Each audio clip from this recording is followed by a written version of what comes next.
بسم اللہ الرحمن الرحیم۔ یہ ریڈیو قطر ہے۔ اب آپ محمود احمد سے خبریں سنیے۔ ابتدا میں پیش خدمت ہیں اہم خبروں کی سرخیاں۔ صاحب اسم امیر نے اٹلی کے صدر کو ان کے ملک کے یوم جمہوریہ کے موقع پر مبارکباد کا برقی پیغام ارسال کیا ہے۔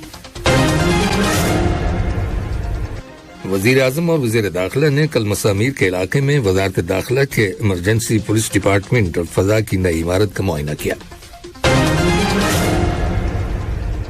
قطر نے مقبوضہ مغربی کنارے کے شہر الخلیل کے شمال میں واقع العروب پناہ گزین کیمپ کے داخلی راستے پر قابض اسرائیلی فوج کے ہاتھوں ایک فلسطینی صحافی کے قتل کی شدید الفاظ میں مذمت کی ہے۔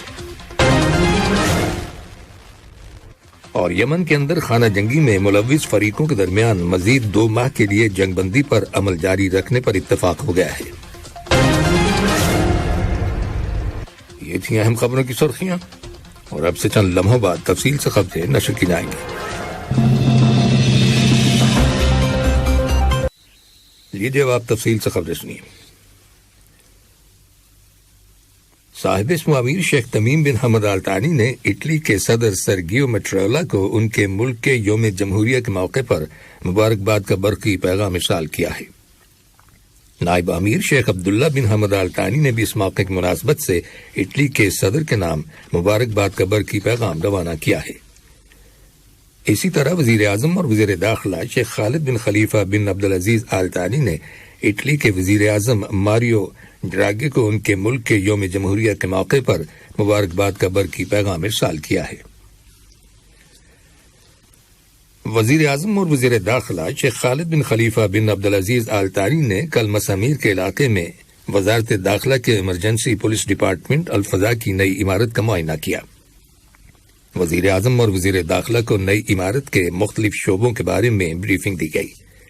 ان میں انتظامیہ، پیٹرولنگ، انڈور شوٹنگ رینج اور دیگر شعبے شامل ہیں۔ یہ تمام شعبے اعلیٰ معیار کی جدید ترین ٹیکنالوجی سے مزین ہیں اور یوں یہ اپنے فرائض بطریق احسن انجام دے سکیں گے۔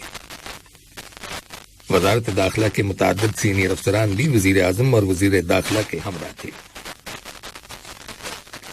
کل معاون وزیر خارجہ لولوا بنت راشد الخاطر سے جزیرہ نما عرب کے ساتھ تعلقات کے لیے یورپی پارلیمنٹ کے وفد کی سربراہ ہنا نیومین نے ملاقات کی، جس کے دوران قطر اور یورپی یونین کے مابین 2 طرفہ تعاون کا جائزہ لیا گیا۔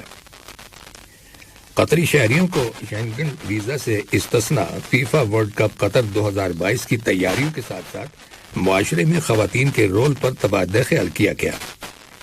اس کے علاوہ افغانستان کے تازہ ترین حالات اور یوکرین کی انسانی صورتحال کا بھی جائزہ لیا گیا۔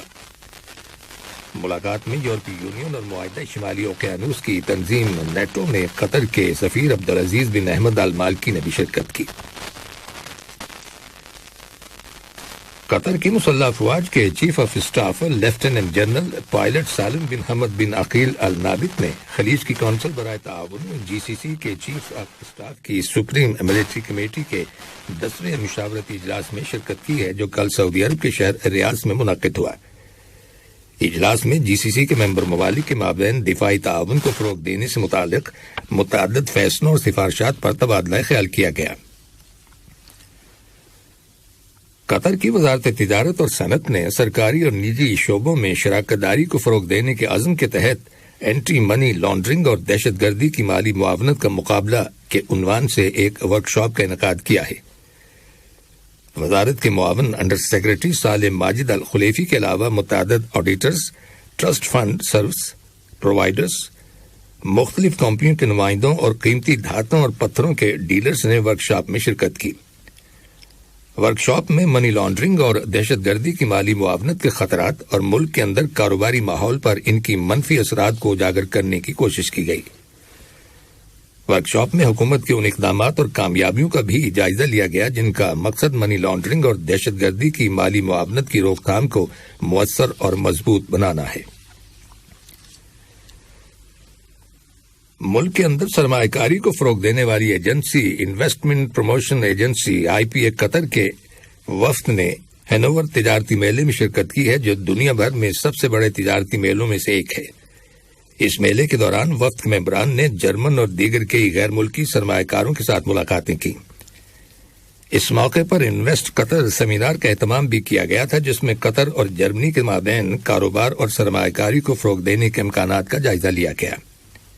آئی پی اے قطر کے چیف ایگزیکٹو آفیسر شیخ علی الولید التانی کا کہنا ہے کہ ہینوور تجارتی میلے کے دوران دونوں ممالک کے مابین سرمایہ کاری اور کاروباری تعاون کو فروغ دینے کے مواقع حاصل ہوئے ہیں۔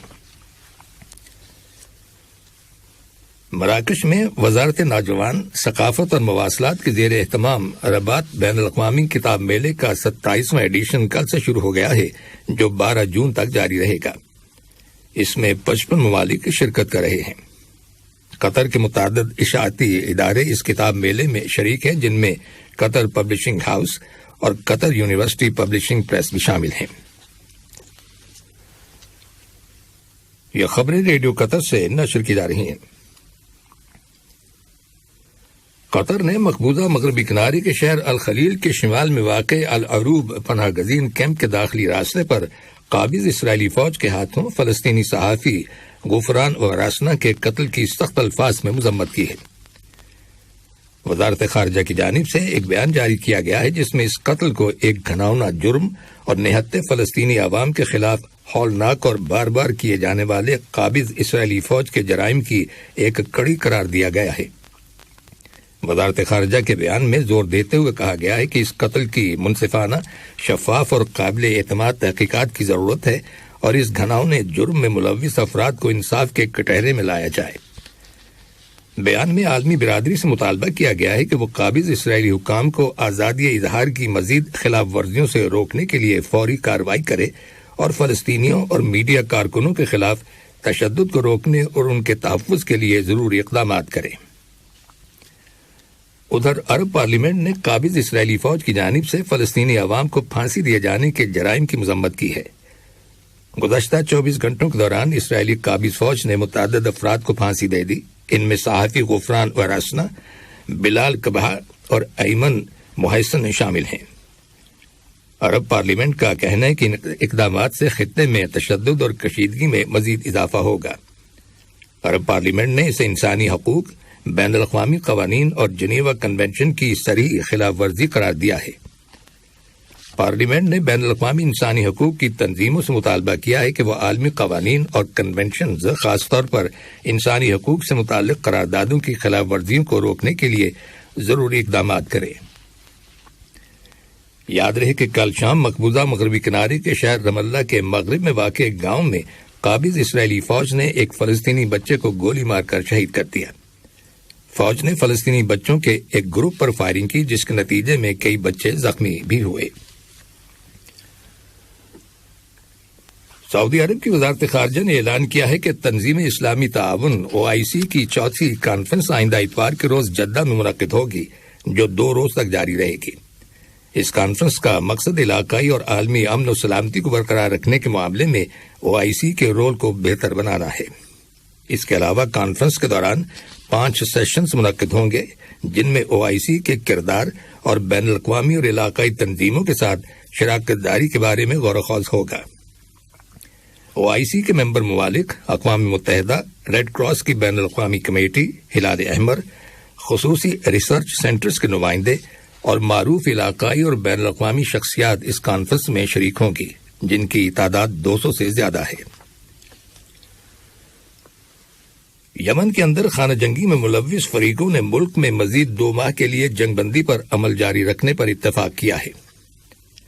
یمن کی بین الاقوامی طور پر تسلیم شدہ حکومت اور ایران کے حمایت یافتہ حکومت مخالف حوثی باغیوں کے مابین جنگ بندی کا اعلان ابتدائی طور پر اس سال 2 اپریل کو ہوا تھا، تاہم دونوں جانب سے وقتاً فوقتاً ایک دوسرے پر جنگ بندی کی خلاف ورزی کا الزام عائد کیا جاتا رہا۔ امریکہ کے صدر جو بائیڈن نے جنگ بندی کی تجدید کا خیر مقدم کیا ہے اور تمام فریقوں سے ایک جامع امن عمل کی طرف تیزی سے آگے بڑھنے کی اپیل کی ہے۔ بھارت کی وزارت خارجہ کے سینئر اہلکاروں کے ایک وفد نے کابل کا دورہ کیا ہے، جس کے دوران 2 طرفہ تجارت، سفارتی تعلقات اور انسانی ہمدردی کی بنیاد پر امدادی پروگراموں کے بارے میں تبادلہ خیال کیا گیا۔ رپورٹس کے مطابق بھارت کے وفد نے طالبان انتظامیہ کے قائم مقام وزیر خارجہ کے ساتھ ملاقات کی ہے۔ افغانستان کی وزارت خارجہ نے اس ملاقات کو نئی دہلی کے ساتھ تعلقات میں اچھی شروعات قرار دیا ہے۔ وزارت خارجہ کے ترجمان کا کہنا ہے کہ طالبان حکومت بھارت کے ساتھ اچھے تعلقات کے ذریعے اس خطے کے دیگر اہم ملکوں کے ساتھ تعلقات میں توازن چاہتی ہے۔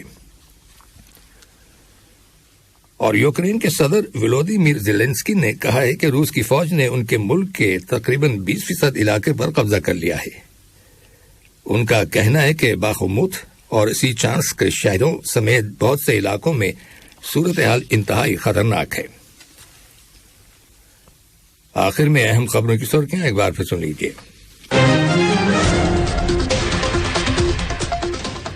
صاحب اسم امیر نے اٹلی کے صدر کو ان کے ملک کے یوم جمہوریہ کے موقع پر مبارکباد کا برقی پیغام ارسال کیا ہے۔